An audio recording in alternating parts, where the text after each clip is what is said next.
Our next speaker in his 6th year is the head coach of Warren Easton. His Eagles have been ranked nationally this season. Played at Sarah Reed and at Louisiana Lafayette as an offensive lineman, coach previously at Sarah Reed and at Mandeville. Warren Easton is 6-1 overall, 2-0 in District 10 4A, following a 47-6 win over McDonough 35. And they will play Miller McCoy this Saturday at Pan American Stadium. Please give a warm quarterback club welcome to Coach Tony Hall of the Warren Easton Eagles. Tony?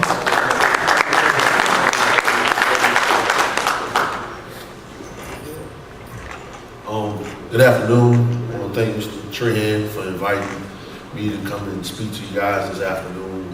Thank you for what you do. High school football is incredible with the coverage you provide, and if no one else says thank you, I say thank you on behalf of all the coaches at the high school level. Thank you for the quarterback club for having me. This is a privilege to me and an honor that individuals take interest into our program and watch what we do, and I'm truly humbled and thankful that you guys would have me here and to have me speak to you guys. I want to thank my principal and our charter board. Without their support, we would do a lot of things that we do. I also want to thank the teachers at Warren Easton. They do a lot of nurturing and pushing on my boys, and they make them the students that they are, in turn become student athletes. And last, my staff, they're not here. However, without those guys, this program would not be where it's at right now. They put in a lot of hard work. A lot of guys that were successful in their playing careers, they have great careers also outside of coaching. To pay a guy less than what they probably make in 4 days to come out and put the time in that they do, I truly appreciate it. My kids love the coaches, and I'm truly grateful for that.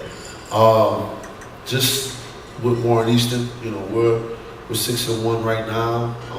We come off what I think is probably the biggest win for our program, which was last week against McDonough 35. The past 6 years, that school has had our number. We've struggled tremendously with them. It was kind of like a glass ceiling on our program. It was hard to get over that hump, and to have the type of victory we had last week is truly gratifying, and I'm thankful for it. And the kids are definitely moving on. This year has been fun. As long as I can speak, or as long as I've been a head coach there, I've told everyone about this senior class that's coming up and how potentially good we can be. And it kind of started out this summer when we went to the Hoover, Alabama National Select 707 tournament, which is truly an amazing event. I had no idea it was that big and that well put together. But the kids went out and they competed, and we won the whole thing. It was that was kind of like our unveiling, our coming out party. People just started to realize what type of team we've had. But one of the things I want to talk about today is with our program, because everybody asks me all the time, well, Coach, what did you guys come from all of a sudden? First, let me stop there. It wasn't all of a sudden. It was a lot of years of heartache, trials, tribulations. But the one thing I can say that has had our program successful is the amount of love that we provide our kids, specifically a bunch of inner city kids from New Orleans. When people ask me what's so special about your program, and I tell them it's about the love that me and my coaches share with these kids. We had a college coach come by a couple weeks ago, head coach actually, come by a couple weeks ago. He goes, Coach, man, no disrespect. He was like, you got a bunch of tough, around the edges kids. And I was like, well, yeah, we do. And he said, well, Coach, I'm trying to understand. All of them say yes sir, no sir. All of them had a shirt tail tucked in. All of them shake your hand and look you in your eye. Coach, how do you get kids like that to act like this? And I said, well, there's two things. I said, you have to be really tough on them, and you have to have a strong discipline fist. And second of all, you have to love the mess out of them. You have to love them because they don't know what love is. A lot of them don't know, how it is to be loved. A lot of them haven't had a male tell them, I love you. A lot of them haven't had an adult tell them, great job. So when a kid knows that you have their back and you love them anytime they don't want to be loved, and you just continue to love on them, they have no choice but to do the right thing. And that's what we pride our program on. We pride our program on developing kids and loving the mess out of them as much as we can. You know, every time there's a big game, every time there's an intense situation, I always end my speech with, lastly, fellas, I love y'all. And for a kid to hear that and to know that and to know whatever he does, Coach Hall and his staff has his back. You know, what else do they need? With our kids and our program, you know, we play in an aggressive style of offense and defense. But that's for a purpose. You know, we won the Hoover tournament, and I did an interview with a guy, and he said, Coach, man, your kids play so passionate. They play so aggressive, so angry. He was like, Coach, that could come across the wrong way. How do you feel about that? I said, well, I'm gonna tell you one thing about my boys, and it's the truth for majority of them. Their whole life, society has told them they would never be anything. And when you hear you're never gonna be anything your whole life, and you come into a program and an organization that teaches you can be something in life, and this game means really a whole lot more to you. So to say we're a little bit too passionate, I call it us letting our emotions out. But for a kid for someone to tell him he's never going to be anything and to come up be a part of a team that has accomplished a whole lot, that means a lot to that kid. So I'm one of those coaches, I don't curtail emotion. I don't try to box it in, because you never know a kid's story. And for a kid to let out emotionally on the field, you know, because he's always been told he's never going to be anything, I think it's the greatest achievement a kid can have. So, yes, we're going to play emotionally. Yes, we're going to be real aggressive, and I have no apologies for it, because all it is my kids expressing themselves or how grateful they are to play this great game that we all love. Coach, we have Little McCoy next week. My message to my kids is your same message. We can't overlook them, because everybody that I know, from Louisiana to Texas to Florida to Arkansas to Alabama, is talking about the Landry Walker game the following week. Well, we got to keep the focus. You know, I have to stop them from looking ahead at Landry Walker, and it's homecoming week. And for you guys that know anything about Warren Easton, we have about 985 students. We have about 750 girls. So you can imagine how homecoming week is around the school.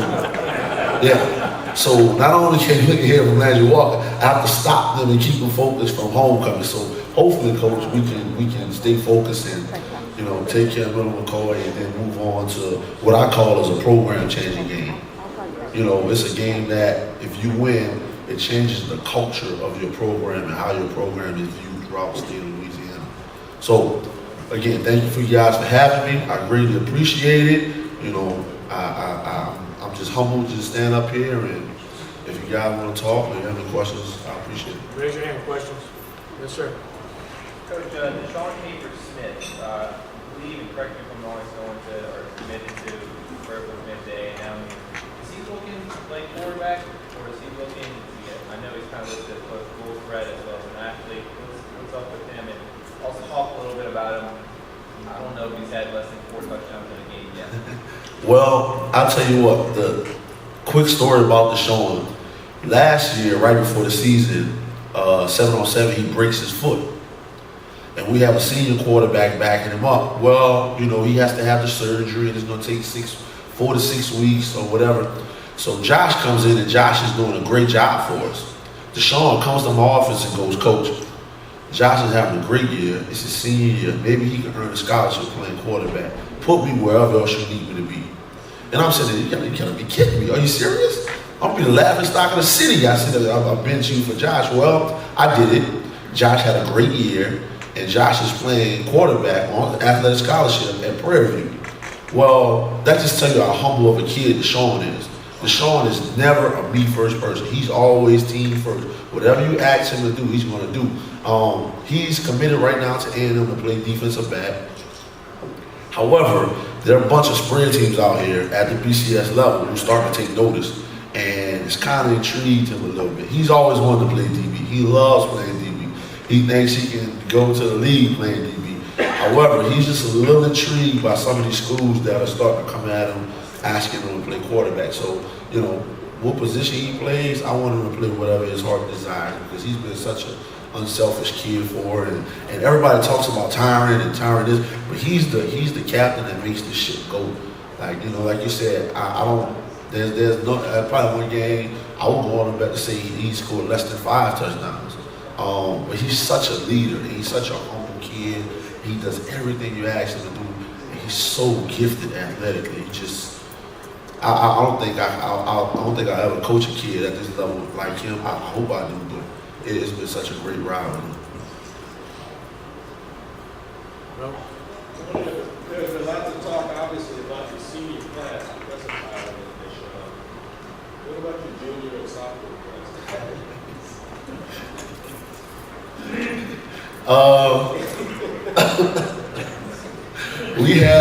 We have 30 seniors. I believe about 12 to 13 of them will go on to sign Division 1A football, not 1AA. Sophomore class, junior class, we have approximately 10 seniors, and I believe maybe 5 to 6 of them go on to play Division 1 football. Sophomore class, we're okay, and my freshman class is really, really good.